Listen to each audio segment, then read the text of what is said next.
One nation one election यानी एक राष्ट्र एक चुनाव, इसके बारे में आपने जरूर सुना होगा, मगर क्या आपने इसके बारे में कभी जानने की कोशिश की है? असल में ये क्या है, इस देश को क्या फायदा हो सकता है इसके वजह से, और इसको लेकर कंसर्न्स क्या है? इन चीजों के बारे में ज्यादा डिस्कस नहीं किया गया है। तो चलिए आज की वीडियो में मैं आपको इसी के बारे में बताने वाला हूँ, और साथ ही वीडियो के एंड में एक ऑल्टरनेटिव को किस तरीके से इम्प्लीमेंट किया जा सकता है उस प्रोसेस के बारे में भी समझाने वाला हूँ। तो शुरू करते हैं।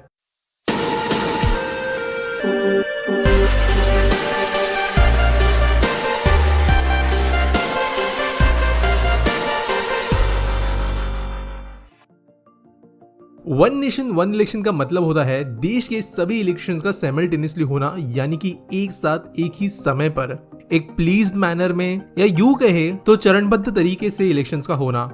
चलिए एक एग्जांपल के साथ में आपको समझाने की कोशिश करता हूँ। मान लीजिए कि इंडिया में साइमल्टेनियस इलेक्शंस करने के लिए, यानी लोकसभा, विधानसभा और लोकल बॉडी जिसके अंदर पंचायत और म्युनिसिपैलिटीज आती है, इनके इलेक्शंस एक साथ होने लगे। अगर मुंबई में वोटिंग होने वाली है तो वोटर्स जो है वो एक ही दिन में लोकसभा के इलेक्शंस के लिए भी वोट करेंगे, विधानसभा के लिए भी करेंगे और उनकी लोकल म्युनिसिपैलिटी के लिए भी वोट करेंगे। और इस वोटिंग के बाद में दोबारा 5 साल तक इन वोटर्स को फिर से वोट देने की जरूरत नहीं होगी। वैसे मैं आपको बता दूं कि साल 1967 तक इंडिया में साइमल्टेनियस इलेक्शंस ही हुआ करते थे, मतलब कि लोकसभा और विधानसभा के चुनाव एक साथ हुआ करते थे। लेकिन 1968 और 1969 में कुछ लेजिस्लेटिव असेंबलीज और 1970s में लोकसभा का प्रीमेच्योर डिसोल्यूशन हो गया, यानी कि अपने 5 साल के टर्म के पूरा होने से पहले ही ये भंग हो गई। बेसिकली ये अपनी स्टेबल गवर्नमेंट नहीं रख पाई, जिस वजह से लोकसभा अनस्टेबल या अनऑक्यूपाइड हो गई, ऐसा भी आप कह सकते हो,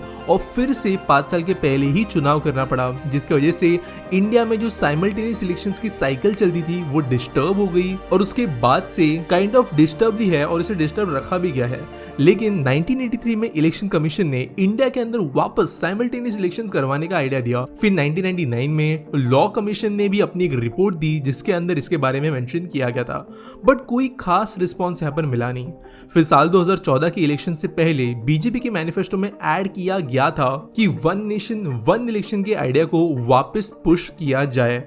और हाल ही के दिनों में इंडिया में वन नेशन वन इलेक्शन के आइडिया को इंप्लीमेंट करने की बात उठाई गई है। कुछ लोग इसके फेवर में हैं, जबकि कुछ लोग इसके अगेंस्ट। दोनों पक्षों को समझने की कोशिश करते हैं। वन नेशन वन इलेक्शन की वजह से होने वाले जो सबसे बड़े फायदे होंगे वो है इंडिया के इलेक्शंस के वक्त होने वाले खर्च में कमी। एक अनुमान के मुताबिक बिहार जैसे बड़ी स्टेट्स में इलेक्शंस करवाने में अराउंड 300 करोड़ तक का डायरेक्ट खर्च आता है। बट इसके अलावा दूसरे जो छोटे इनडायरेक्ट इलेक्शंस होते हैं, पंचायत म्युनिसिपैलिटी लेवल के, इन पर भी अलग खर्च होता है। इलेक्शन ऑफिसर्स को ज्यादा देर काम करना पड़ता है। जो इलेक्शन ऑफिसर्स दूसरे अपने कामों से छुट्टी लेकर, या फिर आप कह सकते हो उनके कामों को रीडायरेक्ट किया जाता है, इसकी वजह से मैन पावर भी है ठीक से यूटिलाइज नहीं हो पाती, और टाइम दर टाइम इलेक्शंस के कामों में वो लगे रहते हैं। इसके अलावा जो दूसरा फायदा होगा वो ये है कि जीती हुई जो भी पार्टी होगी वो अपने काम पर आने वाले अपने टर्म के लिए फोकस कर पाएगी। इंडिया में हमेशा इलेक्शन मोड शुरू होता है, इसके बारे में हम जानते हैं। इसकी वजह से कोई भी पार्टी काम से ज्यादा अपने प्रचार पे ही ज्यादातर ध्यान देती है,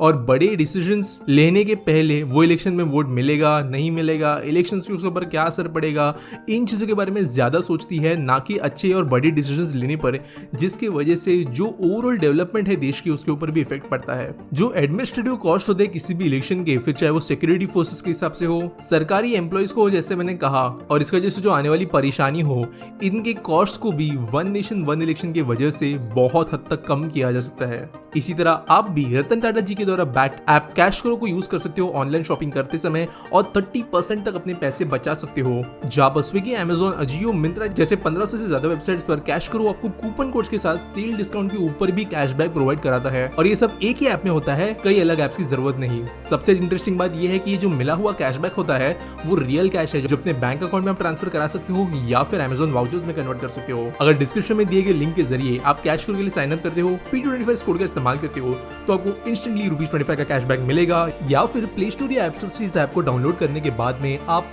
साइन अप के समय PT25 कोड को एंटर कर सकते हो, जहां पर आपको आपका बोनस मिल जाएगा। जैसे आप नॉर्मली शॉपिंग करते हो वैसे ही किसी शॉपिंग वेबसाइट पर आप कैश करो के जरिए शॉपिंग कर सकते हो, और पेमेंट करने के बाद आपको कैश करो ऐप के माय अर्निंग सेक्शन के अंदर आपका कैशबैक रिफ्लेक्ट होता हुआ नजर आ जाएगा। तो अभी कैश करो इस्तेमाल करने के लिए डिस्क्रिप्शन लिंक को क्लिक करें।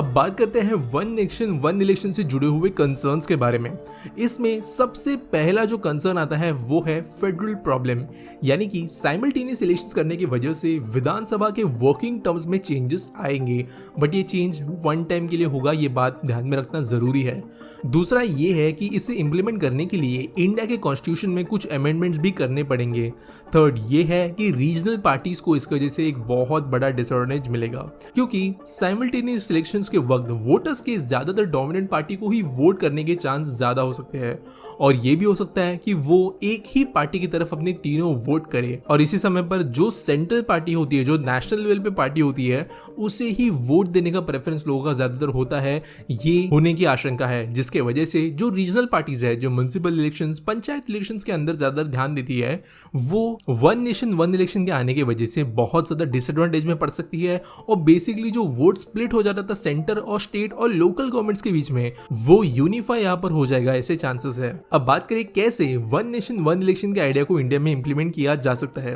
तो इसके लिए गवर्नमेंट ये प्लान कर रही है कि पहले सिर्फ लोकसभा और विधानसभा के इलेक्शंस को साइमल्टेनियसली करवाया जाए। अगर ये सक्सेसफुली कंप्लीट हो जाता है तो फिर इसके आगे वाले इलेक्शंस जो होंगे, जहां पर लोकल बॉडीज को भी इंक्लूड किया जाएगा, और इसके बाद में तीनों इलेक्शंस एक साथ होने लगेंगे। इन शॉर्ट अगर बात करें तो वन नेशन वन इलेक्शन के आइडिया में भले इसे इंप्लीमेंट करने के लिए कई सारे चैलेंजेस फेस करने पड़ेंगे, स्पेसिफिकली कॉन्स्टिट्यूशन और दूसरे लॉज में अमेंडमेंट करने से लेकर नए ईवीएम्स को खरीदने के लिए जो खर्च आएगा, इन जैसे दूसरे कई सारे नेगेटिव्स हमें इसके अंदर देखने के लिए मिलेंगे। लेकिन एक बार जब इंप्लीमेंट हो जाता है तो डेमोक्रेसी और फेडरलिज्म को इसका जैसे फायदा भी पहुंच सकता है। साथ साथ बड़े पैमाने पर होने वाले इलेक्शंस में जो खर्च होते हैं, जो लॉसेस होता है ह्यूमन रिसोर्स का, जो समय की बर्बादी होती है, और बेसिकली पॉलिटिकल पार्टीज का इलेक्शन छोड़कर दूसरी चीजों पर ध्यान ना देना होता है, सारी चीजों के अंदर बेहतरी होते हुए नजर आ सकती है। वैसे दोस्तों मैं डायरेक्टली पॉलिटिक्स रिलेटेड वीडियोस नहीं बनाता हूँ, लेकिन ये वन ऑफ द वो टॉपिक्स था जहां पर ऐसे नजर आ रहा है कि इसके इंप्लीमेंटेशन की वजह से बड़े स्केल पर देश के अंदर जो भी काम होते हैं वो ज्यादा स्ट्रीमलाइन, ज्यादा एफिशिएंट और ज्यादा फोकस्ड होते हुए नजर आ सकते हैं। जो कई बार डिलेज होते हैं इलेक्शंस के बाद में, जो कई बार प्लान चेंजेस होते हैं इलेक्शंस के बाद में, जो कई बार पार्टीज या फिर कमिटीज के चेंज होने की वजह से फोकस चीजों के ऊपर से हट जाता है, ये चीजों के लिए भी वन नेशन वन इलेक्शन एक सोल्यूशन निकल कर आ सकता है, और इसलिए हम उम्मीद कर सकते हैं कि इसके अच्छे फायदे भी होंगे। वैसे आप इसके बारे में क्या सोचते हो मुझे कमेंट्स में बता सकते हो। साथ साथ फिर से एक बार याद दिलाना चाहूंगा कि अगर आप भी ऑनलाइन शॉपिंग करते समय पैसे बचाना चाहते हो तो लिंक में दिए गए डिस्क्रिप्शन के जरिए कैश करो ऐप को डाउनलोड करें, PD25 कोड को इस्तेमाल करें साइन अप करते समय, और अपना कैशबैक पाए और आगे भी अपने कई सारे पैसे बचाए ऑनलाइन शॉपिंग करते समय।